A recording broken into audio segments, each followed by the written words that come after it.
Yeah, and it's like they think like they're doing politics by scolding people for seeing a good movie. Yeah, exactly. It's funny. It makes me like I didn't really care either way before, but now I kind of want to see it just to be like, see, look, not everyone that went to go see it's a white supremacist. Oh, pick me ass bitch, Tony Boswell. Yep. Wow.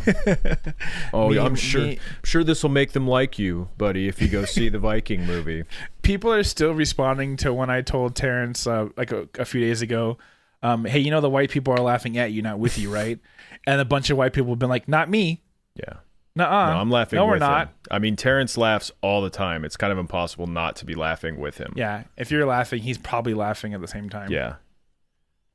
It's like, every night I go to bed and I look up at the moon and I laugh and I know that somewhere out there Terrence K. Williams is also looking up at the same moon doing the same laugh as me. Yeah. He probably like sleep laughs and it's really unsettling. Yeah. Well, that's why he wants everybody to go to sleep. That's exactly what I want. Laugh so together. You can't pay attention to it. Yeah. Well, no, we can all laugh together on the other side. On unison, yeah.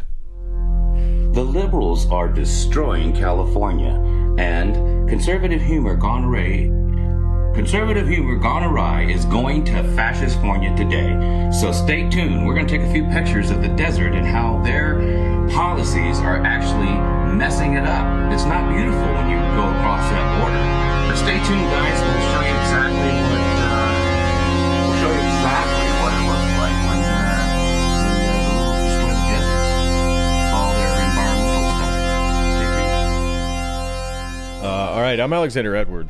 And I'm Tony Boswell. This is Minion Death Cult. We are Minion Death Cult. Don't let anybody else tell you that they're Minion Death Cult, because it's us, baby.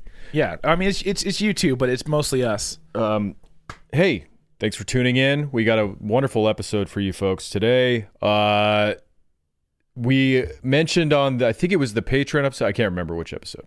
We mentioned on the Patreon episode, I think, that I did see the Robert Eggers movie, The Northman, and I made a joke about it, about how much white supremacy was in the movie. Turns out I was wrong to make that joke. It is a white supremacist movie because like 12 Nazis rented out a theater apparently and saw the movie and took photos reclining in their leather chairs while drinking Coca-Cola and doing Sig Heils in unison.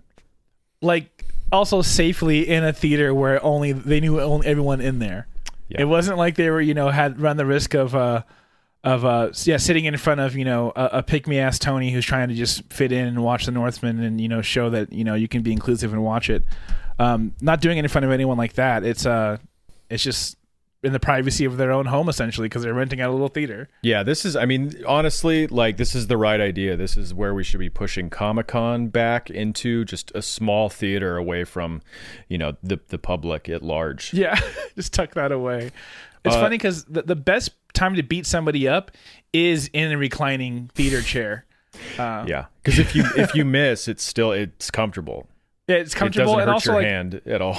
Have you tried to get out of those things while the feet are still up?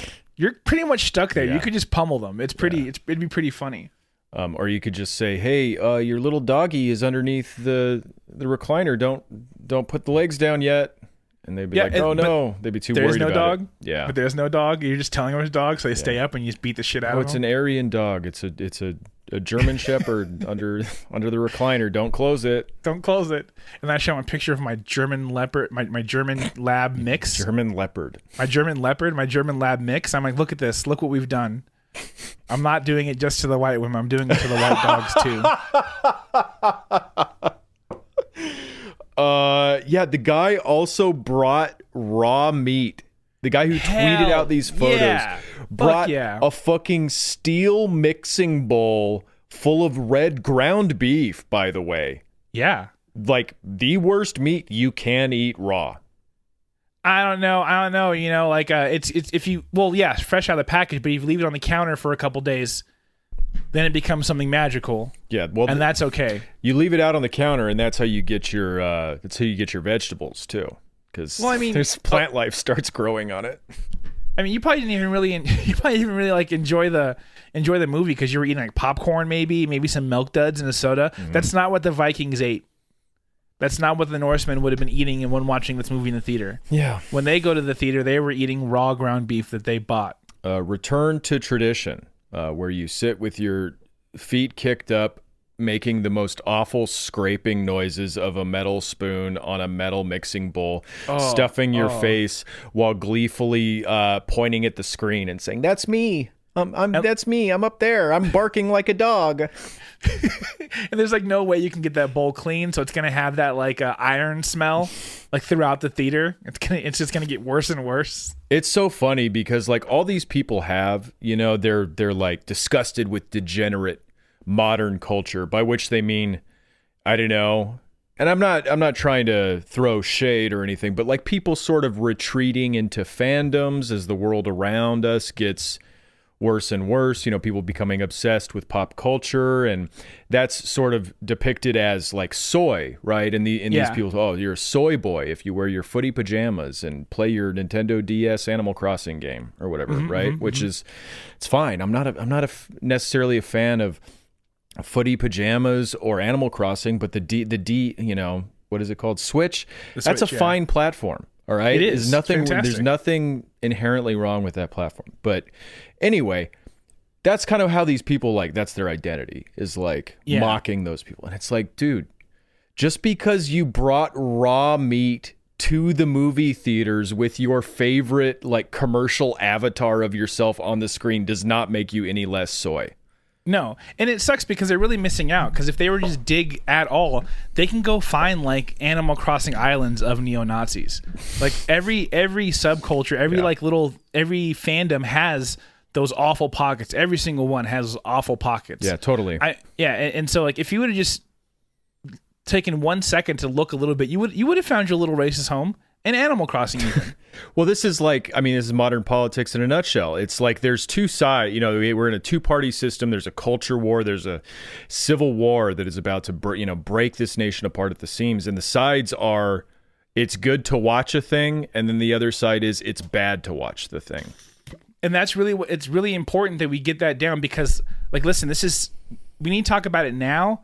Because Avatar is coming out soon. Yeah. So you need to understand these politics now. You don't want to be left behind in the conversation when Avatar comes out, okay? Yeah, that's why I'm not going to tell you what to do now, but not on the free episode. That's why you have to subscribe to the Patreon. Patreon.com/MinionDeathCult, where for $3.11 a month, you 200 plus hours of extraordinarily mind-strengthening content is available for you immediately. Yeah, but what I will say is you cannot flounder on your opinion on it's good to watch or bad to watch, because, if you're saying that like Avatar is bad to watch and then you end up watching it and you realize that maybe you've been blue inside the whole time, you can't tell anybody about that now. Mm-hmm. Because you've already gone on record. So you gotta get on the right side of history now with the watch the movie or don't watch the movie conversation. Very important stuff. I mean, I'm 100% ready to be blue pilled all over again. Well, I'm still waiting for the book. I think that's going to be the way to go with Avatar. Yeah, because the book is always better than the movie. The book is always better than the movie. There's got to be a book, right? Well, there's probably a series of like unlicensed books. Yeah. Well, that's not what we're talking. I mean, like I remember when. What's the first Star Wars prequel called? Phantom Menace? Yeah. I read the novelization of the Phantom Menace when I was like 11 years old. Yeah. However old I was, 8 years old. I was like, oh shit, some literature, finally. Yeah, finally. Some like actual like heady stuff here, Yeah. And you're like, as a kid, you're like, oh, okay, there's fun characters, there's new types of starships, there's some familiar characters, that help make you feel a little safe. You're not just out in the wilderness here. Still pretty disappointing, even as like a 9-year-old or 10-year-old. Did you read the book before the movie came out, kind of thing? I can't remember. I have a notoriously terrible memory. Yeah. At least I assume it's notorious. I can't remember if I've told anybody about how bad my memory is. It's just a bummer, because like going into the book knowing what some of the characters look like and what they sound like, and not knowing what they look like and sound like, the book can be a totally different experience. And I kind of wish I could have had that. Okay. I mean, the racism is like the racist accents are really well depicted in the book. That was like You the can first still time tell. emojis were used, right? With the Italian hand. I think the Italian hand was published in that book first. Yeah. So yeah, the Viking movie, The Northman, go see it if you like, brutal action movies about true masculinity, about real, authentic, traditional masculinity, which is abandoning your family to go destroy your body in a petty pursuit of revenge. That's awesome. I'm thinking about doing that. I'm gonna vlog about it. I'm gonna vlog it. But it's going to be me abandoning my family, going on a petty pursuit of revenge with lots of brutal violence. And I'm going to vlog the whole thing. I wish I could do spoilers for that movie because there's some really funny stuff in there to try and tie to traditional masculinity. Some really good, especially some Oedipal stuff in there that's just Nice. really funny to try and make it your medium for expressing your masculinity. Hell yeah. I like that. Today is, we're recording this on May 1st, which is an important day for the left because it's my cat's birthday. Very true. Is it both the cat's birthday? It's both the cat's birthdays. They're babies. not related at all, but I did get them on the same day in the same little kennel they were both in at the veterinary clinic I delivered to. I was just counting my days until I could adopt them. They finally got big enough to adopt, and boy, how they have grown since. Tony and Geezer. Tony, of course, named after Tony Iommi. Geezer, named after Geezer Butler from Black Sabbath. And seeing as how they're now 4 years old, I believe. Yeah. I thought it was finally time. I thought Geezer was mature enough to finally listen to Ex-Hoarder's version of Black Sabbath's Into the Void. I thought she could handle it, and maybe even get something out of it. And I think she did. Okay, good. It looked like she was headbanging a little bit, but I looked closer and she was just licking herself. You know what's nice is like she's old enough, right, to where you're going to show it to her this time. She's going to kind of get it. But then next year on the birthday, it's gonna probably hit different. But this is the beginning of understanding it, so that's good. No, of course. Happy birthday to Tony and Geezer. Love those babies. Love those babies. Of course, May 1st is also known, in addition to my kitty cat's birthdays, it's known for being May Day. Yeah, being hell yeah. A worker holiday that commemorates the Haymarket Affair.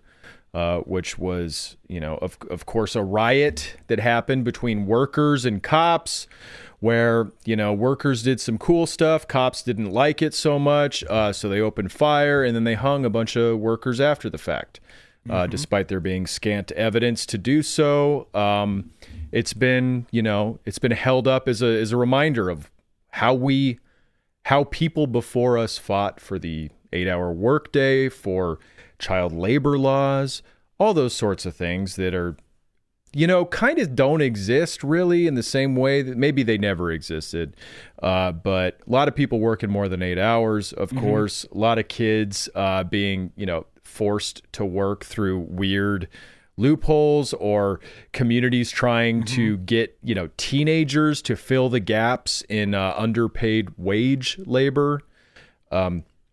I saw this article. This is an article in The Intercept that I thought would be just perfect to talk about on May Day. This is from The Intercept, like I said. Leaked audio has Kellogg, so the food company, the circumcision/food company, Kellogg. Breakfast and circumcisions. They are masters of both. Kellogg's executive described Union as, quote, terrorists emboldened by social media. Striking Kellogg's workers were, quote, intoxicated by last year's surge in labor activity, said Ken Hurley, the vice president in charge of union negotiations. Hell yeah. Love it. We covered the strike a little bit ago. The strike was over a few things, but one of the big ones was the 2-tier wage system that the company had enacted a couple years previously, basically stripping pay and benefits from everybody who was hired after a certain point. Yeah. And that's a big deal within unions because as unions have either disappeared or become less militant, there have been givebacks to the company. And in order to make those givebacks palatable to the union at large, sometimes they've only been ascribed to newer employees. Yeah. Don't worry, union members. This isn't going to affect you. It's just the people who come after you. And it's like, well, who's going to be the union in 5 years? Mm-hmm. Mm-hmm. Right? It's only going to be people left. It's that whole, that old, if you know anyone that's worked in or around you, you've heard like the phrase like, oh, old contract? Oh, you the good contract? And like that sucks. That's a conversation that has to be had. But yeah, like you said, they're aging them out. They're aging the people who know what they actually deserve out. And it's just poison for solidarity. Because the people who have, the union members who have it, they sure as shit don't want to give it up. The union members who don't have it, they want more. And if the union is running scared, they're not going to fight for the people who need more. Yeah. You know, it's not good. So this was a good fight for them to have. And apparently they succeeded. Apparently their demands were met.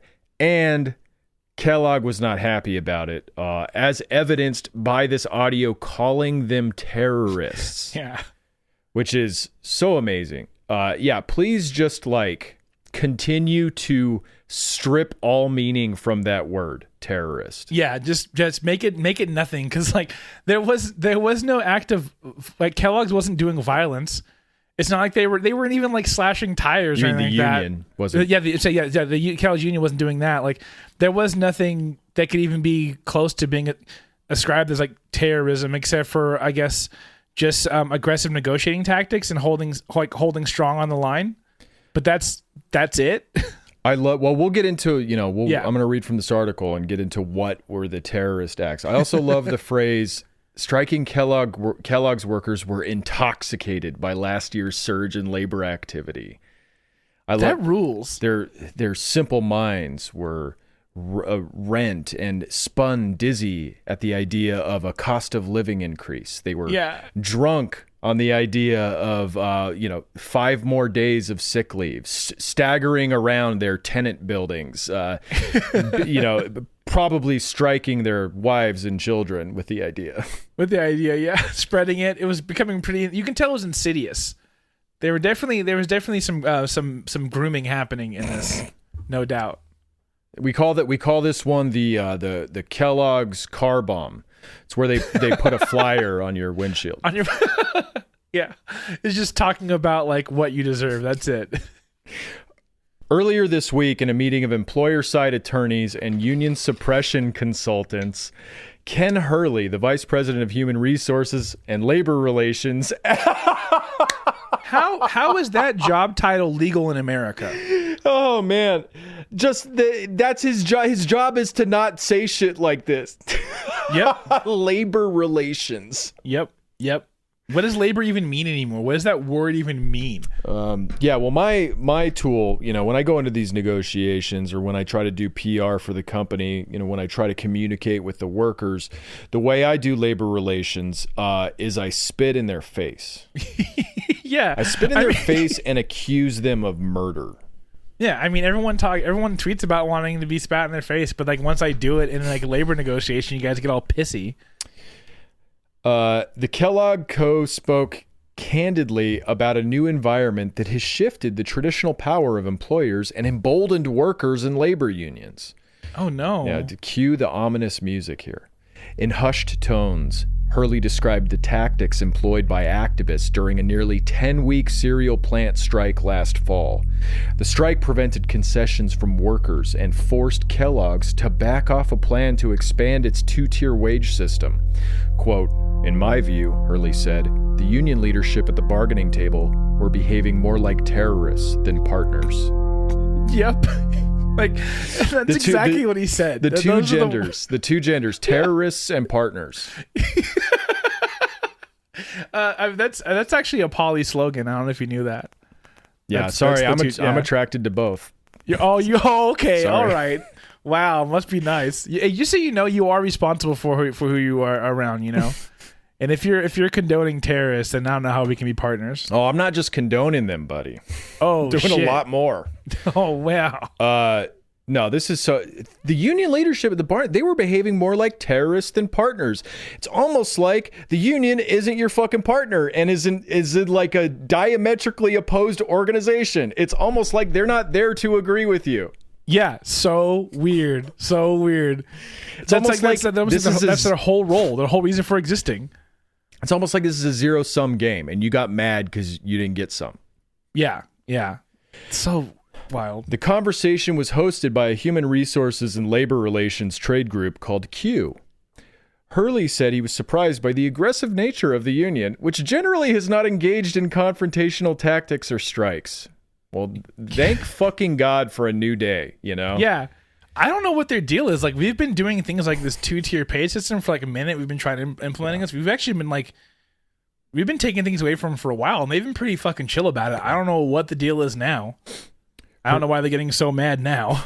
Hurley claimed that the Bakery, Confectionery, Tobacco Workers, and Grain Millers International Union, God, what a fucking cool union, Yeah. which represented workers at Kellogg cereal plants, quote, really became somewhat intoxicated by other strikes last year, including work stoppages at plants owned by Frito-Lay and Nabisco. That's what's funny, because, you know, they talk about, you know, how aggressive their actions were, and like their only action was not doing the work for them. Like, they took the L. They had to take the L so that you took the L, but they had to say, like, we're not going to get paid right now. You know, we're going to take a hit on our pay right now. Yeah. And you're going to suffer for it. But like, there was no like, you're the ones who started the violence by not paying them the right amount in the first place. I still really became somewhat intoxicated. These are addicts, people. These are people addicted to worker solidarity. I like it. I think we should talk about it more that way. It's like romantic. It's like just getting intoxicated by the notion of like your value. God grant me the strength to tolerate those working conditions that I cannot change. Yeah. You got to go to AA for this shit now. Yeah, you do. Yeah, you got to believe in a higher power, and that higher power is your union. Well, you know, they don't talk about, but one of the biggest side effects of being intoxicated by these things is IBS and spending a lot of time in the bathroom on the clock. Mm-hmm. That's one of the biggest side effects that no one wants to talk about. Yeah. What's more, he said, workers at the plants benefited from outside support that hasn't existed in the recent past. This is like blueprints. He's like telling James Bond his fucking plan here. Yeah. They're literally saying, yo, this shit works. Plant employees and union activists galvanized support on social media, including Facebook and TikTok, while Kellogg's management had trouble connecting with workers. I've called them terrorists. I've called them criminals. I've called them degenerates. I'm all out of ideas. Is it too late to print a box with rainbows on it? Can we do rainbow boxes for the people? Let them know that we care about something? Have you tried calling them white supremacists? That actually works really well on liberal Twitter. That does work really, really well. you know who else was stood together? You know who else had solidarity? The Nazis. Yeah, well, that's like Ron Paul's famous quote about racism is the worst kind of collectivism. It's like, I'm pretty sure racism is pretty exclusionary, buddy. I don't think that's exactly a collectivist movement. The worst kind of collectivist. Yeah, I do love that. And in an unprecedented moment, Secretary of Labor Marty Walsh walked in solidarity along the picket line with Kellogg's workers in Lancaster, Pennsylvania. I did not know about this. You know, under no circumstances do you have to hand it to a secretary in the U.S. government. But I'll try to avoid talking unnecessary shit about Labor Secretary Marty Walsh after reading this. Well, but we have to take it one step further. There have been a lot of these things happening since he's been in this position, and it does say this is the first and only time he's done something like that. Hopefully he realizes the power he has in that and does it more. Do you know who this guy is? Marty Walsh? Only from this. I don't know his background or anything. It just said that's what it was a big deal. It was the first time that someone's done that. Well, it's with the this first time with administration. somebody in his role. I don't know where but he might come from a union totally. background. I don't know, but it's absolutely. But he's been in this role for this administration, is what I'm saying. So since this administration, we've had, a few labor movements and a few things like, strikes and whatnot. And this is the first time he had shown up. That's very cool. I don't want to knock it. I just want to say, let's do it more. Yeah. President Joe Biden later in December issued a statement sharply criticizing efforts by Kellogg's to bring in non-union replacement workers during the strike.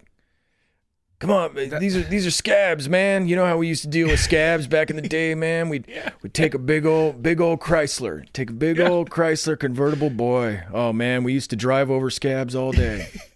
I didn't want to talk about it, but just so you guys know, old Corn Pop, scab. He was a scab, so I had to do that. Yeah, we were on strike at the public pool, and old Corn Pop tried to cross. He tried to cry. Okay, the Biden statement, said Hurley, was basically an anti-Kellogg public release. We were really getting it from both barrels. Yeah. And I was gonna say, if you think that was both barrels, I mean, it's just fun. It's funny, like, to see this heightened rhetoric before anything really crazy has happened. With the actual labor, like. People used to fucking throw dynamite for the labor movement. Yeah. You know what I mean? So these people are like, very coddled. You know what's really funny? That show, I think it's on NBC, Abbott Elementary. It takes place in like a Philadelphia elementary school. There is a character and there is like an ongoing arch of like pro-union rhetoric where they're like talking about like, no, it's cool that they throw bricks at cops. They say that in this show, and I think that's very cool. But so hopefully, I don't know. Hopefully, we are on that track to like normalizing that, like that's something that needs to happen. Allegedly, not authorizing the use of violence on the non-Patreon public episode. No, this is only in the world of Abbott Elementary. We want more TV shows to make funny, absurd jokes like throwing a brick at a cop's face. Exactly. Yeah. Reached for comment, Kellogg chairman and CEO Steve Callahan, I don't care if I mispronounced his name, not going back, issued a statement in response to Hurley's presentation at Q. Quote, "We are just learning about these statements as they were not authorized by Kellogg. We are embarrassed as a company. The comments and the tone in which they were delivered do not reflect the values of our organization or our position," wrote Cahill-Lane. "We sincerely apologize. We had, listen, the way we conduct relations with our employees has nothing to do with the statements made by, I'm just reading this here. Oh, the labor relations executive for Kellogg." Yeah. And like, I do like that. They're like, no, listen, like, we don't feel this way at all. It's also kind of out of our hands. Yeah, it's that guy. It's also, Who is this guy anyway? Yeah, honestly, speaking of labor, this is not in my job description. So I don't agree with it, but it's also not on my job description. And until you pay me more, this is all on my man's. It's funny. I meant to say this at the top, but it's so funny to see like corporate executives doing Minion Death Cult level Facebook comments as headlines now, because I mean, this is something we covered every time we cover unions, which is, pretty frequently. Somebody is calling the fucking Starbucks baristas trying to organize their shop. They're calling them terrorists. Terrorists all the time. Or killers or, pedophiles, sickos. Like, and it's, this guy's been studying. I think this guy's just plain lazy. This guy might be a listener, actually. You need to stop giving these guys tips. I wouldn't doubt it, because if they hear that, because I could see Kellogg's being like, no, listen, we would like love to fire him, but we don't believe in doing that to our employees. We can't just do it for no reason. So we're gonna go in and keep him around, and we're gonna let him keep doing his job. But this is how we feel. I mean, I think what a perfect person to be in that position. Frankly, do not fire him. Don't let him keep talking, please. We have a long and productive history of working with our unions. Yeah, by which you mean bulldozing them. Not, creating a two-tier wage. You have this great history with unions, such as like, beating them over and over again. And now, it's not so lucky. They're saying it very much out loud. Like, no, we used to be able to fuck them all the time, and they just didn't. They would get a little mad, but we always won. And now they're like actually doing the thing, and it sucks. Yeah, of course, this guy's like surprised. He's like, this is terrorism. I'm terrified. Trevor Beetleman, president of BCTGM Local 3G, which represents workers at the Battle Creek, Michigan Kellogg's plant, bristled at the description of his union as, quote, terrorists. This is a company that keeps coming to the table with hundreds of millions of dollars of profit, yet thinks it's okay to take away from the worker. That's what this strike boiled down to, says Beitelman. Don't know how to pronounce that. Either way, good. Stick to the issues. Don't get into the name calling shit. You know, you can do that in another time if you want, but in a direct quote, this is good stuff. The negotiation centered on a two-tier system of pay for many workers with lower wages of $9 an hour less than, quote, legacy employees. See, that's how you feel. Wow. Wow, damn, I'm like a Buick over here. Yeah, they probably got a pen with that, like a nice pen. Yeah. And partial benefits for, quote, transition workers. This was a sticking point for union activists. In addition to higher overall wages, the final contract signed in December provides cost of living adjustments and a pathway for low-paid transitional workers to become full-time legacy status workers who make around $33 an hour. Okay, that's good. That's good shit. Mm-hmm, mm-hmm. Ken Hurley fully believes that U.S. Kellogg's workers have too much and we should be giving things back to make sure the business succeeds, says Beitelman. Well, I'm sorry. Nobody stood up for 20 years and everybody kept acquiescing to the fact that CEOs get paid $10 million and stock profits, he added. Hell yeah. This is good. This is the last thing I'll read. At the conference, Hurley also spoke in awe and derision of a new media startup that covers labor activism, More Perfect Union. Shout out to them, which brought viral attention to the strike by interviewing workers and spotlighting creative attempts on Reddit to stifle strike-breaking attempts by Kellogg's. More Perfect Union was founded in 2021 by Faiz Shakir, formerly Senator Bernie Sanders' 2020 presidential campaign manager. Hell yeah, that's really cool. Yeah. I didn't know that existed. That's a really cool resource. Hopefully it takes off.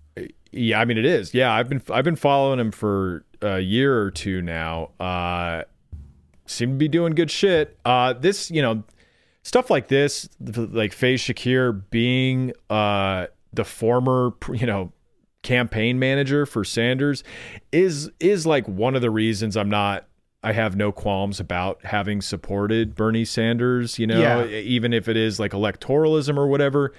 It definitely did introduce a lot of people to class politics. Not saying that Faiz Shakir was introduced to class politics by Bernie, of course, but it got a lot of people involved in that shit and helped redirect a lot of the energy in the right way, in a more productive way than just trying to get a single guy elected. Absolutely, yeah. Some really cool things came out of it, which is rad. Yeah, rare.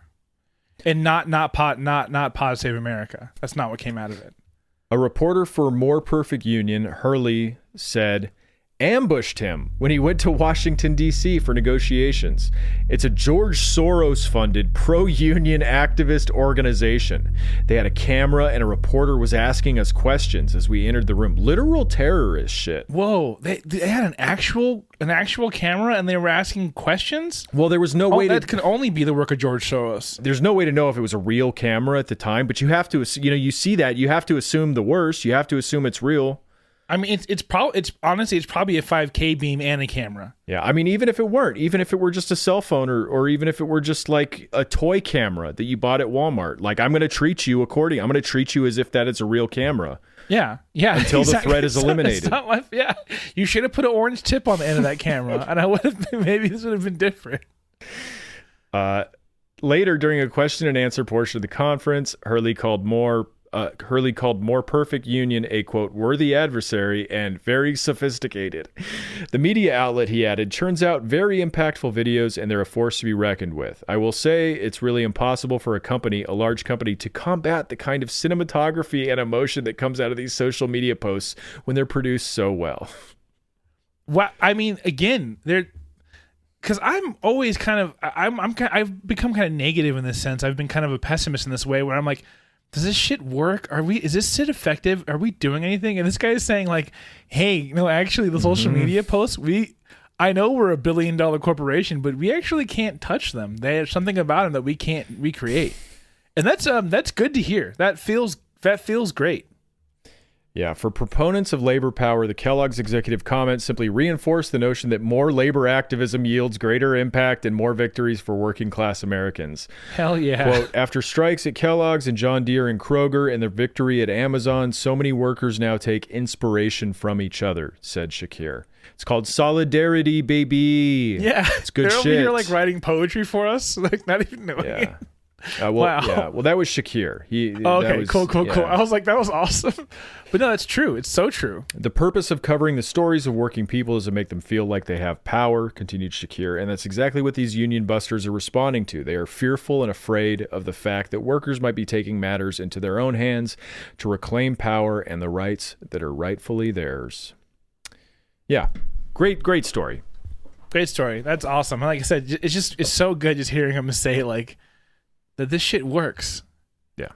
This is actually our worst nightmare. Actually, like this type of organizing should be illegal. This is why I don't sleep. This is terrorism. I mean, if we could just convince this guy that it actually would be good for him to get on board now, because he's going to need better health insurance for like the PTSD he's going to experience right after the fact. So maybe get on board now so you can be taken care of later on, bud.